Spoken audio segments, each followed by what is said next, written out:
Viral TKW Hong Kong kirim celana dalam ke Indonesia kena bea masuk Rp800.000, Kementerian Keuangan buka suara. Beredar sebuah video seorang tenaga kerja wanita Indonesia di Hong Kong yang sedang mengeluh.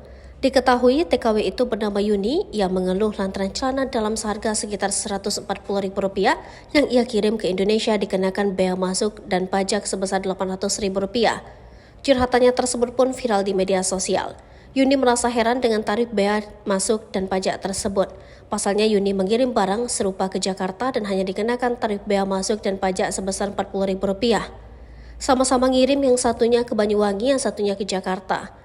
Yang ke Jakarta cuma kena Rp40.000 itu baju dalam, yang di Banyuwangi kena Rp800.000, sedih nggak sih? Yuni pun mempertanyakan aspek perlindungan yang diberikan pemerintah terhadap TKW. Dengan tarif bea masuk dan pajak yang begitu besar, ia mempersilahkan bea cukai untuk mengambil barangnya saja. Curhatan Yuni pun menjadi heboh di media sosial. Staf khusus Menteri Keuangan Justinus Prastowo pun menanggapi hal tersebut. Justinus mengatakan kejadian tersebut sudah diselesaikan.